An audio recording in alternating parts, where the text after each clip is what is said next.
Hi everyone, Denise Hahn here from Xyron, and today I'm playing with some Epiphany Crafts goodies. I am going to be using the bubble cap ovals to make some jewelry pieces, and although I love silver, really I'm a vintage girl, so I'm going to show you some techniques I'm doing to distress these and antique these. And the first thing I'm going to do is take down the shiny metal, and I'm going to do that by using some Novacan patina. You can get this at like stained glass supplies, Etsy shops all over the place. And just a little like junky paintbrush, and all I'm going to do, one thing, I've already wiped these down with a rag to get all of my hand oils off of it, hopefully. And I'm just going to go ahead and with a little piece of tweezers wipe that over the top, and you can see immediately it's taking down the shine. And this is the back, and now I'm going to do the front, and just kind of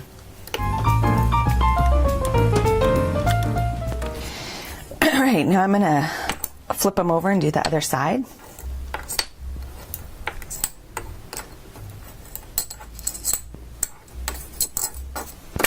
Now you can see this one's super dark. That's because I tested the Novacan on the back piece first.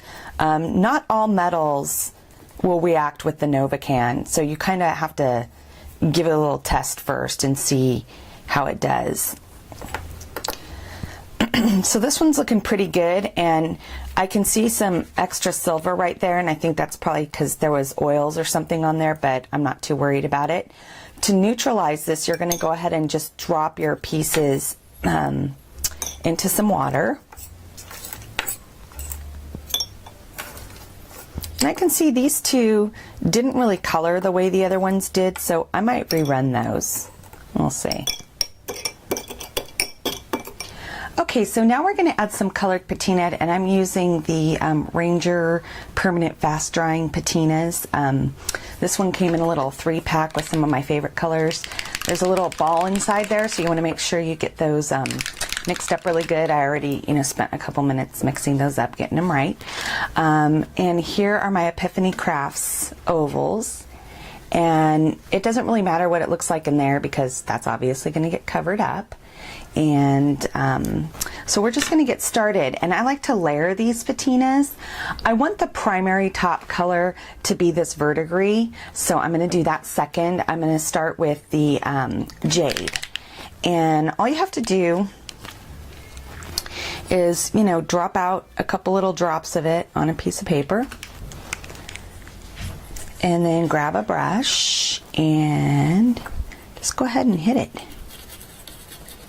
And I like to use a stiffer brush because it kind of creates these little lines, as you can see these lines.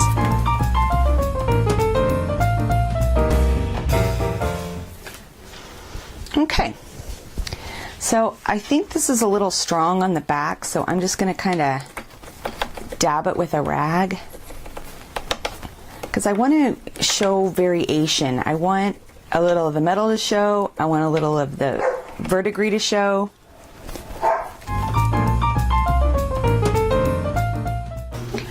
Okay, now to get this to be more permanent, you want to heat set it. Okay, and once that's dry, I'm going to flip over and hit the other sides.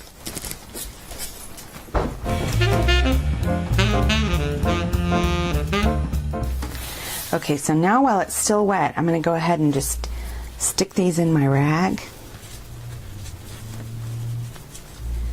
and wipe it off.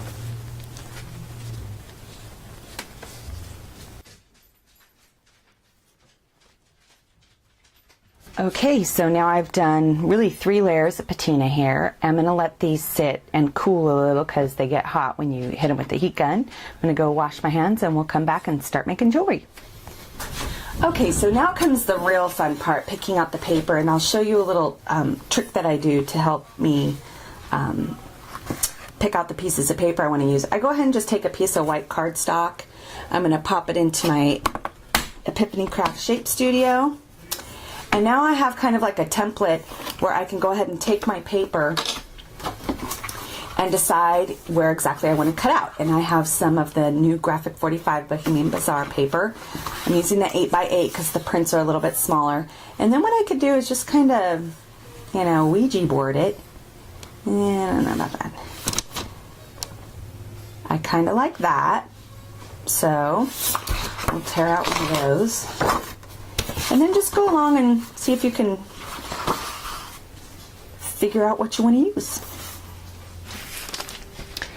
Okay, so now before I put my inserts in, I'm going to go ahead and detail these out a little bit more, just using a little sanding block. And what I want to do is maybe just go across the top here and bring a little more highlight to that area. And maybe go around the edges just a touch, just to sort of bring out some of that metal. That looks nice. I think I'm liking it. All right, so I'm going to go ahead and just detail out a couple more of these, and then we'll get... Okay, so now I've zeroed in on the image I want to do, and this is where my Xyron Create a Sticker comes in. What I'm going to do is, before I send it through the Shape Studio, I'm going to go ahead and add some adhesive to it. Go ahead and run it through the machine. Beautiful.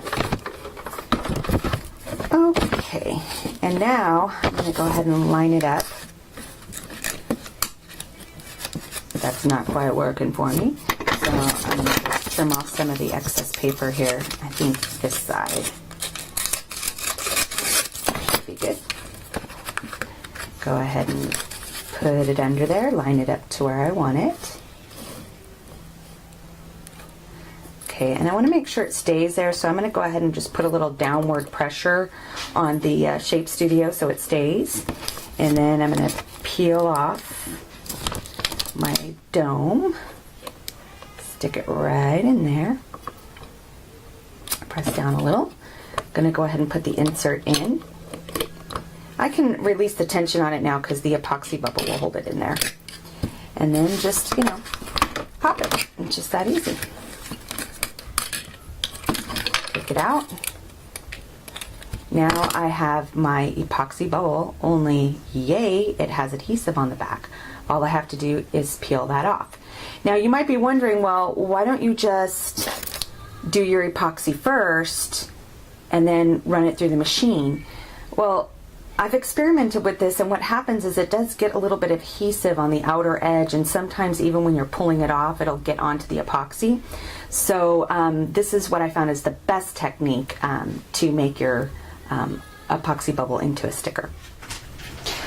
Okay, so now I'm just going to share with you the finished pieces and sort of how I finished them off. I went ahead and attached everything with some brass findings. And then for the chain on this side, I just wire wrapped 3 beads and then used a little piece of chain, attached it to a toggle that I just got at Michael's. This is a bead landing toggle. And there we go. And then I made a matching necklace using the same chain I used on the bracelet. Again, I added another little focal piece with this little resin chrysanthemum to match the little focal piece on the bracelet. And then I went ahead and just did some little drop chains, just adding a little rosary bead, a little bird, and a little matching bead to go with it. And that's it. You're all done. I hope you enjoy using your Xyron and your Epiphany crafts together.